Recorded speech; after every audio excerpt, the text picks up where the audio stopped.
ng teteng, anak ng teteng.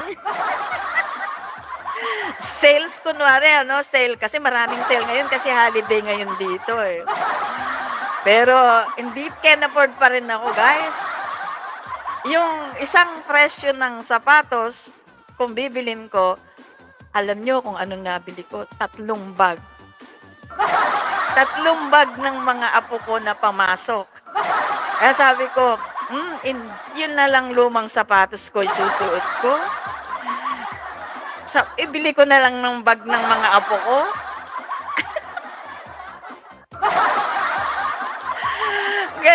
Ganun ang nangyari sa akin ngayon. Isa na lang ang hindi ko nabibili. Meron kasing request yung pinakamabait kong manugang na lalaki. Nag-iisang manugang kong gwapong lalaki. Hoy, nakikinig ba dyan si Tax? Siya na lang ang hindi ko nabibili pa ng request niya. Ayan. At iniintay ko na lang yung grasya. Meron magpapagawa sa akin maybe this coming week. Ayan. Alam niyo ba, iniipon-ipon ko po yung mga pinambibili ko ng panregalo sa mga apo ko. Walang halong biro yan, ha. Si David, kahapon, binayaran siya doon sa kanyang trabaho sa karerahan. Basta pagdating sa apo na, siyempre, sabi ko sa iyo, gustong-gusto ko yung sapatos. Pero yung alaga ng sapatos na gusto ko, kasing alaga na ng 3 bag. Smigel na bag. Kasing alaga ng 3 bag, guys. Anong pipiliin mo? Sapatos mo o bag ng mga apo mo? O, diba?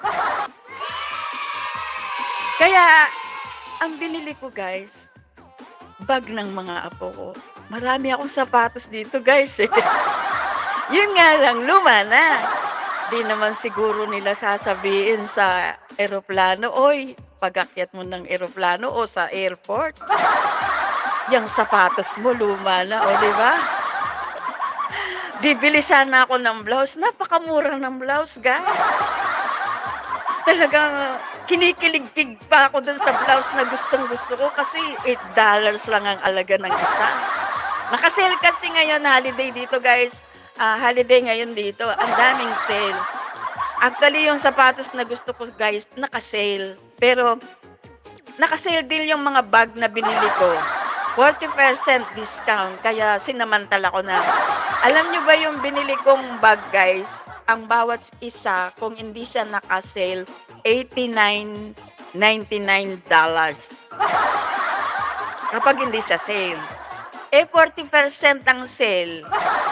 Bentahin nyo kung magkanong isa. Tapos yung sapatos na gusto ko, guys, 20% discount. Ang alaga ng sapatos na nagustuhan ko, guys, excuse me, 240. Sale siya ng 20%. Magkano yun? Diba na? Yung perang hawak ko, ibinigay lang ni David sa akin kahapon. Sabi niya, love, sabi niya, I give you money in your account. Uy, pumalakpak yung tenga ko. Sabi ko, mabibili ko na yung bag ng mga apo ko. Pero hindi ko sinabi sa kanya. Sabi niya sa akin, bumili ka ng maganda mong pambiyahe.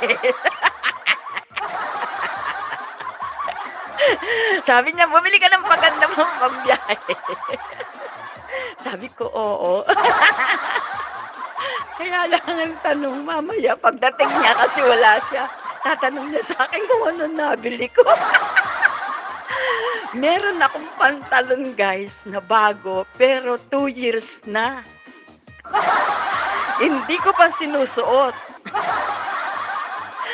Dahil medyo tumaba kasi ako. Sinukat ko nung kahapon, nagkasya na.